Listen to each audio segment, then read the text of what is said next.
Hi everyone, welcome to my YouTube channel, The Conversationalist TM. My name is Tanigilo Gambata and I want to welcome you to the conversation room.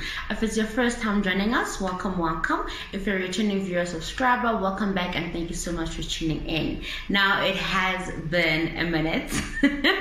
It's been a minute, but we're here, we're back with our Conversation Thursday, and today I want us to wrap up the segment that we've been talking about in the past couple of videos, which is the rise of women in a changing world. And I want us to wrap it up with a conversation about appreciating the value that women bring in the workplace. Okay, so we've spoken about the rise of women and the caliber of women that we are talking about in this segment.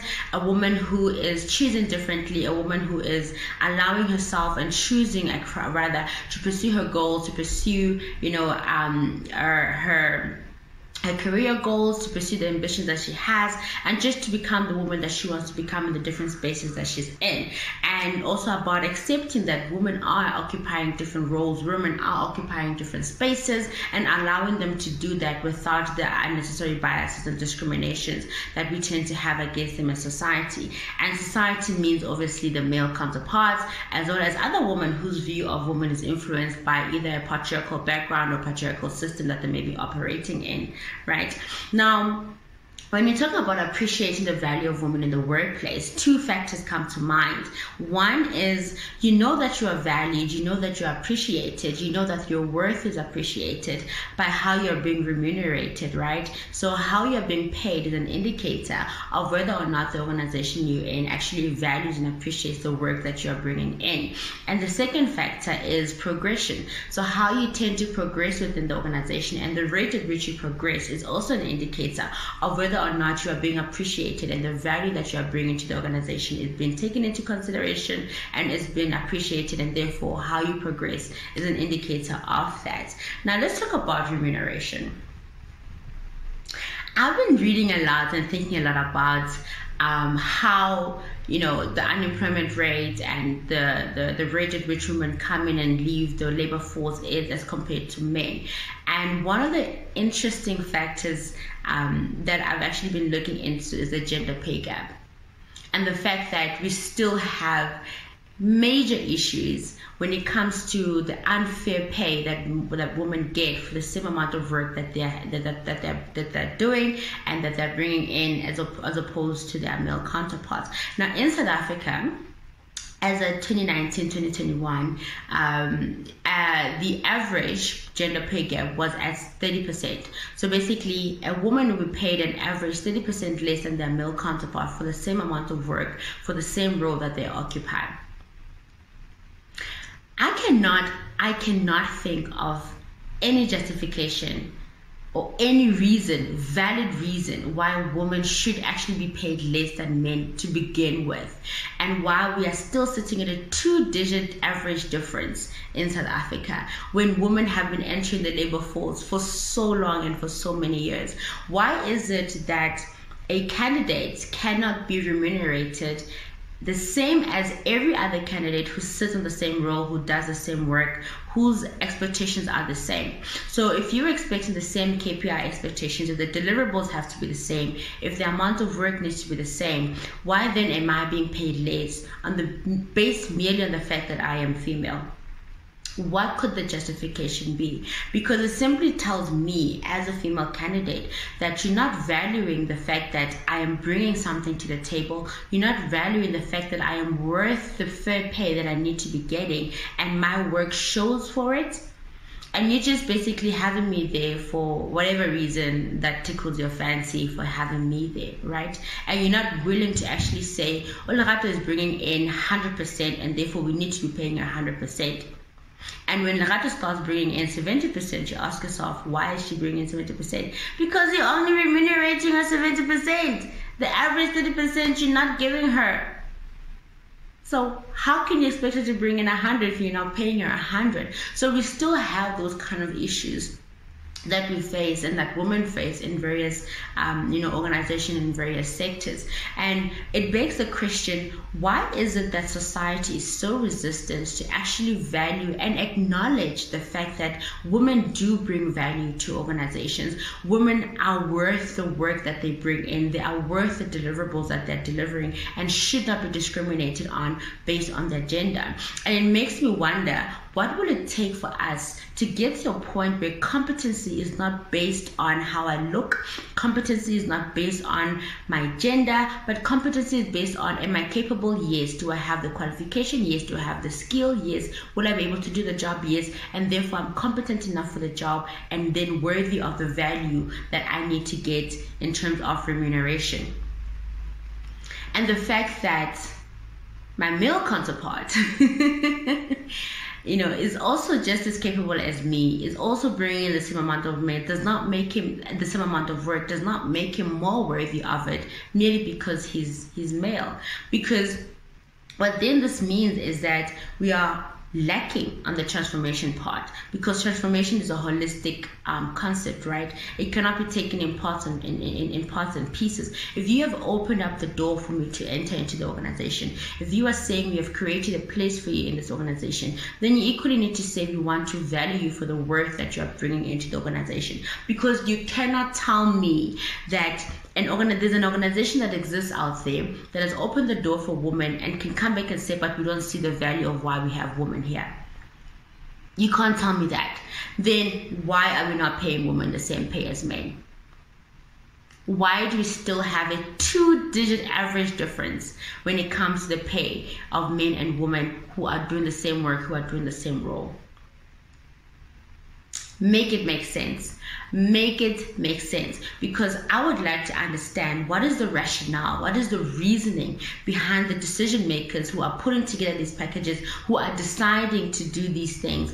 How do you then justify this to yourself? So let's say, for instance, you want to pay Temba 50% more for the same amount of work that Lerato is bringing in, but for whatever reason, like, how do you justify that difference? How do you even justify the concept of a gender pay gap in those organizations? Because I've been trying to think of what reasons could exist for this to even be. I can understand historically why it was, because of the patriarchal background, the patriarchal systems that existed, that still exist, unfortunately, but they dominated at that era. But with the changes that we have seen, with the transformation that we are trying to achieve, how do we still have conversations about gender pay gap in 2021?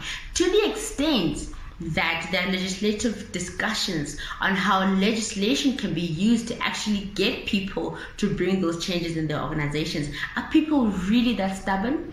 Are decision makers really, really that stubborn that they don't see that they're not just hiring a candidate who is just going to occupy space in the organizations, but they're hiring a candidate who at first has met their KPI expectations when they actually advertise the job, and secondly, someone who will be delivering on the work that is expected, and therefore why not value them and appreciate the work that they bring into the organization? Because there's no organization that can come and tell me that they have women there but the women are not bringing value.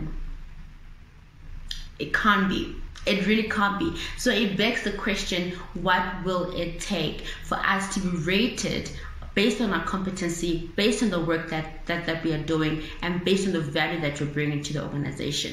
And then that leads to the point of progression, right? So now that I'm here, now that I'm in the organization, and you want me to stay, fairly, I would like to think that you want me to stay, then why is it that I am not progressing at a similar rate as my male counterparts who are doing the same work? And to a certain extent, women need to do a bit more. They need to go the extra mile to prove themselves, because they already have certain biases and discriminations that they're fighting against. So to overcome those ones, they then have to put in the extra work. They have to go the extra mile to prove themselves. So in some instances, you find that Lerato is performing more than Temba, but Temba is still being appreciated more.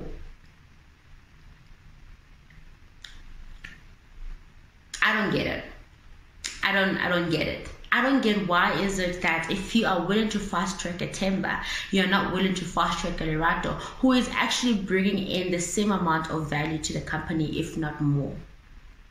So what is the rationale in the decision maker's mind? Why is it that our ESCOs, our boards, our directors are not willing to open up their minds and allow themselves to be part of the change that we see happening in the workforce, and allow women to be and to become and to value them and to appreciate them and to pay them their worth?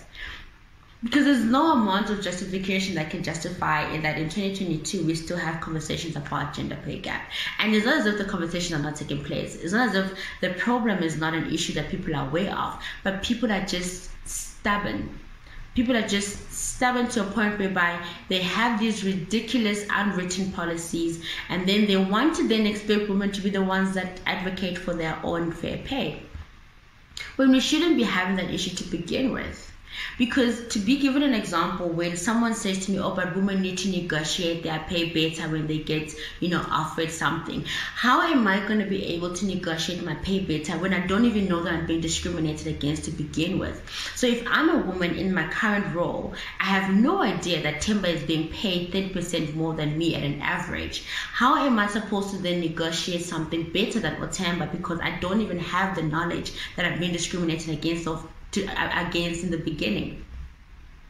So I'm already thinking, if 8K is a C2C for someone in my position, but yet Tim has been paid 12,000, I wouldn't know that. So when I negotiate, I'm negotiating from the 8K point. So I'm still trailing behind, because I think I'm worth 15K because I'm currently being paid 8K, because I'm assuming that's a general standard, right? Because when I talk to my other female counterparts, that's what they're also getting. But then should we be privy to the discussions that Temba is having with John about their pay? Only then will we then be able to know that actually, no, man, I'm being paid less. So the fact that even those things are not known, because pay and remuneration are confidential things, right? It's not something that everybody just talks about all over the place. So it's not something that you easily know. So to then expect women to be the ones that negotiate better for themselves when they themselves don't even know sometimes that they've been discriminated against is also quite an unfair expectation to have on women. Because what should be happening is we have two candidates, Lerato and Temba. We are hiring them for the same deliverables. The KPI expectations are the same, and therefore we should be giving them the same remuneration package. Whether one performs better than the other along the way, it becomes a performance issue, right? It becomes something that is either part of the performance bonus policy or a performance discussion issue, where you say, okay, Lerato, you're slacking here, and we see that you're slacking, you need to do better. But if Lerato is not slacking, she's delivering, she's doing the most, why do you still insist on paying her less? Why do you still insist on actually saying that you are worth less than what you're actually bringing into the company? Make it make sense. And then on top of that, when her name is put up as a potential candidate for a promotion or for a leadership role or for an executive role, you then want to be like, oh, but can she do it? Despite the fact that she's proven herself, she's earned her strikes, she's actually done the work to be eligible to be able to be a candidate for the role, you still want to then ask, oh, but can she do it? But you don't ask Timber that. So why is competence still based on discriminatory factors such as gender? Boggles my mind. And this is not just in like the private sector or whatever. We see it even in our governance space. We see it even in other sectors, where a recent example will be in the judiciary, where we had the recent nominations and appointments of judiciary officials in key leadership roles, and the fact that as a nation we had conversations where we were saying, oh, but she's a woman, she will not be able to do the job. Oh, but are we even ready for a female leader? Why aren't we? What is it that makes us not ready to receive women leaders, to receive women in positions of power, and to say that we are actually ready for a female leader in the spaces that we find ourselves in? Because then it means it's not because of the woman, but it's because of the environment. So then the question should then be, is the environment ready to receive a female leader? is the environment ready to receive a female executive or a female director or a female CEO or a female MD? And if the answer is no, then what are you doing as an organization to ensure that the environment is ready to receive the caliber of women that are on the rise in the workforce? Because you can't prevent the fact that they are on the rise. You can't stop the change that women are entering the workforce, and they are resilient enough to push through to ensure that they get to the positions that they want to get to. So then it means that, or rather, it begs the question, why are we not willing to value and appreciate women for the value and the worth they're bringing into our organizations?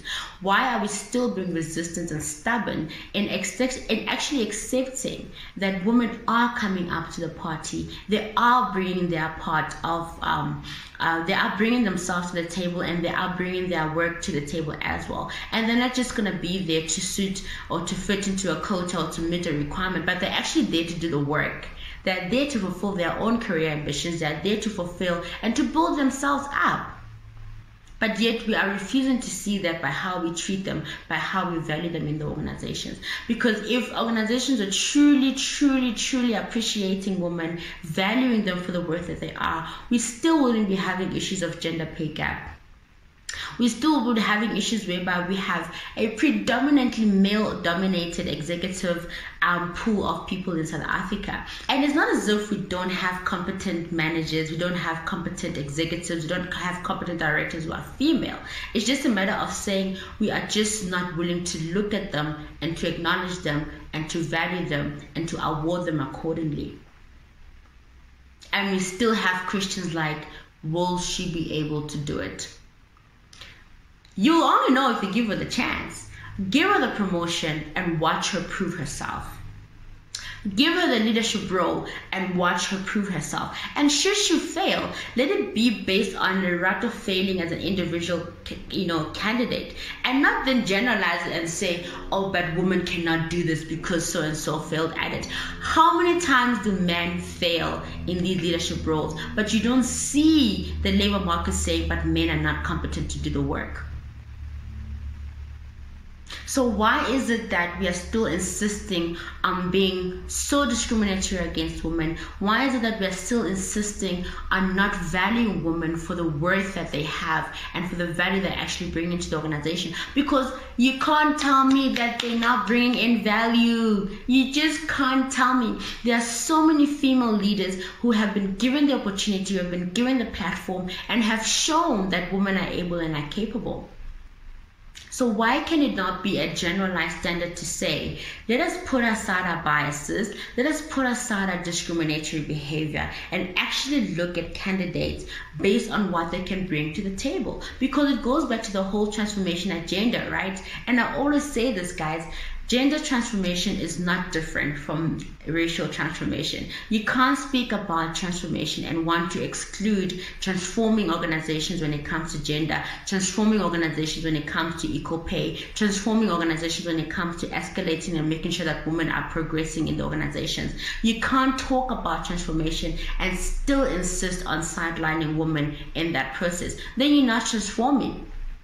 You're not transforming. You're merely doing the bare minimum to your comfort, and to your own interest, and not looking at the bigger picture, whereby we need to be creating more inclusive organizations. We need to be creating more transformed organizations so that everyone who is deserving and willing is given equal opportunity.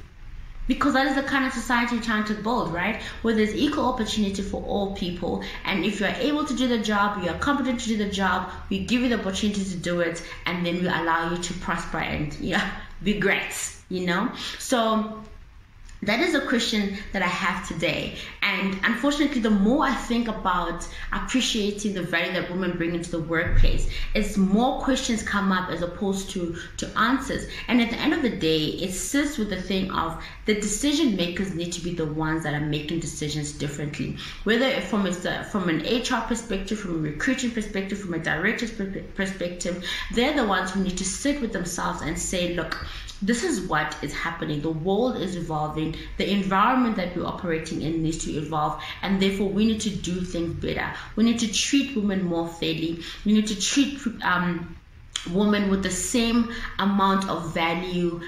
We need to, acknowledge their worth just as much as we do with other candidates, and we need to stop discriminating against them. Because the fact that you even have, I want to say, the audacity, the fact that you even have the audacity to say, because it's a female candidate, we're going to start to offer a lower package, but you're not doing the same for a male counterpart.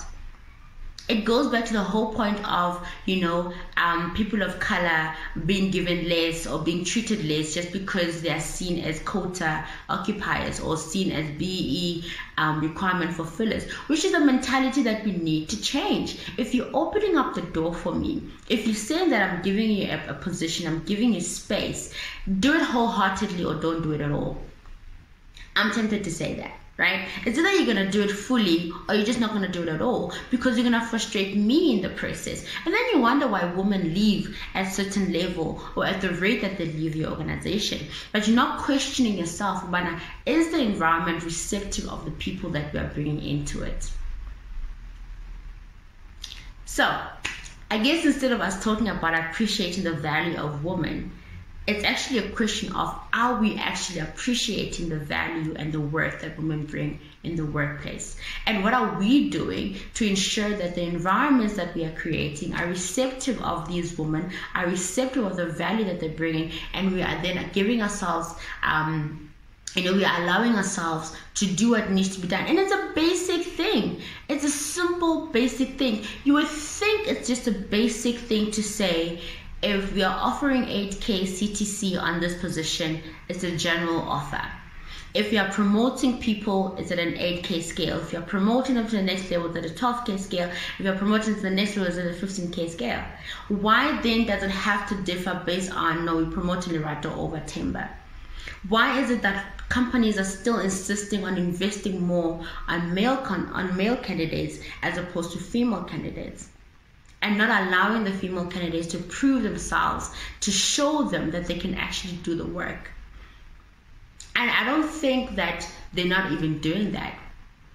But the mere fact of stepping into a certain organization as a woman, you already know, especially as a black woman, you already know that you're going to have to work harder. You already know that you're going to have to prove yourself harder, because there is this preconceived bias and discrimination that people have in their minds. And it continues even in the most social of interactions in our organizations.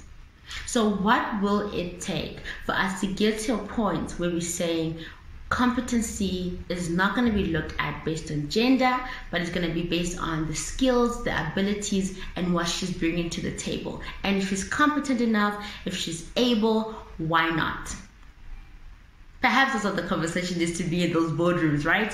Why not? Instead of why should we? It's a matter of why not. And that will then influence, I think, the general conversation that happens when it's time for a woman to occupy a leadership role. And instead of people talking about, oh, but we're not ready, it's a matter of, oh, but why are we not ready? And then allow ourselves to then introspect as organizations, introspect as a country to say, how can we create an environment that allows women to actually occupy these roles and to flourish? Instead of us allowing our preconceived biases to determine whether or not we are ready for women. So I want to say there's a 5-step plan on overcoming this. But there really isn't. It all goes down to, are the decision makers willing to actually open themselves up, to accept the change that is taking place, to accept the fact that the workforce, the labor force is changing. More women are coming in. More women are willing to occupy the spaces. More women want to occupy the spaces. And we need to create the environments that allow them to do that. And to open the doors and to create the support systems that need to be in place. The same amount of support you're willing to give to the gents in the boys club, allow the woman to penetrate the boys club. And let it just be a club, for goodness sakes, where everyone just comes through and say, you want to be a leader? Okay, great. This is how we'll help you to do it. And this is what you need to do it. Simple, fairly non-discriminatory, without placing unnecessary hurdles that hinder women from being and doing the most in our organizations. And then maybe, just maybe, we'll have JSC listed companies having 50% CEOs who are actually female, instead of us treadling so behind. Because how long has it been since we've been less than 20% of this? And yet women have been penetrating the workforce. Women have been pushing their way through being executives and being directors and being managers, and yet they're still overlooked when it's time for these roles to be, for the bigger roles to be occupied. Yet they are more than capable and they are more than willing to do so. So, as we wrap up the segment about the rise of women in a changing world, we need to note, as I think generally as organizations and as a nation, that look, times are different. Things are not the same as they were 100 years ago, and they're not going to go back. They're not going to change back into that.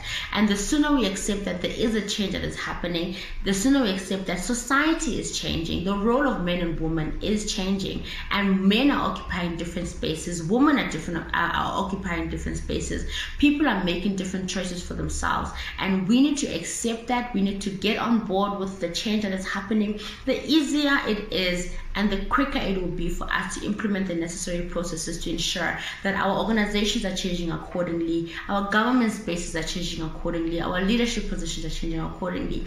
And the fact that we recently had elections, and by recently I mean a few years ago, we recently had elections, and we're still having a conversation about, is this country ready for a female president?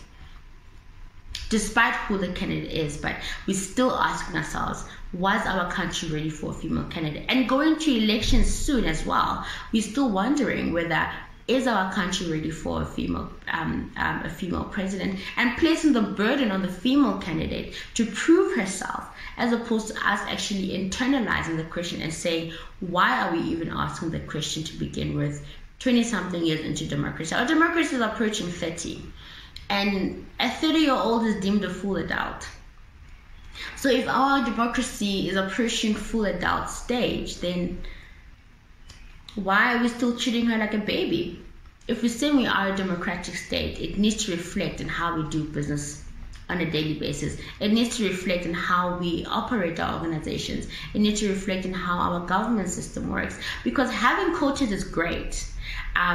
Meeting the numbers in terms of BE requirements is great, but we need to do more. We need to be more intentional about doing the basic things that need to be done to ensure that we're not just keeping the numbers where they are, but we are growing the numbers, and we are valuing the people who are occupying the spaces that we are opening up in our organizations. And I guess that's where I will wrap it up for today, because I think this is an ongoing conversation. It's not as if it's a conversation that's not happening, but my heart is to have the conversation happen at a faster pace, to have the conversation happen as on an urgent basis, so that we don't frustrate people that we're inviting and bringing into our organizations, so that we don't frustrate female candidates who are able and capable, but they're just not being given the opportunity. And it's almost like we have gone from having the glass ceiling to now kind of like moving it up a bit. So we think the glass ceiling has disappeared, but we've just moved it up so that you may think that it's disappeared. Or actually we've cleaned it out so clearly that it looks like it doesn't exist, but it's still there, because these small little steps are not being taken. And then we give people hope for something, but we don't deliver on our part because we're just not appreciating them for the value that they bring in. So as women are rising up to occupy great spaces, to occupy different roles than the norm, let's allow them to do that. Let's allow them to flourish. Let's allow them to become, and would be shocked as organizations, as leaders in an organization, at how great our organization can come because of the diversity that we now have, because we are now inclusive of different types and different caliber of people, and we're not just a one-minded ship that is going, one-minded direction, and allow ourselves the opportunity to grow and to become better, not just as organizations, but as a country and as a people. And that is it for me, Tanigilo Agambate, conversationalist STM. I really hope that we'll continue to have these conversations. I know they can be difficult, but let's continue to have them in the small spaces that we find ourselves in the big spaces that we find ourselves in. Let us question the policies in place. Let us question the way in which things are being done, so that we can be able to rally the change that we need to see in our organizations. Let us start having these conversations. If you are part of the decision-making pool or panel or group in your organization, start raising these kind of questions. Start having these conversations so that we can fast track the changes that need to be there, and we can have more important conversations about how do we then build our organizations to go further with the diversity, with the inclusion that we have in the organization. And hopefully in the country we'll stop asking, but is she able? And we'll ask ourselves, why not? Why not? Why not her is the question that we need to start asking. So thank you so much for tuning in. Don't forget to subscribe so that we grow the following. Don't forget to put on the notification bell so that you get a notification on the next upload. And also do comment down below. Do share the page. And that is it from me. Up until next time, happy Conversation Thursday.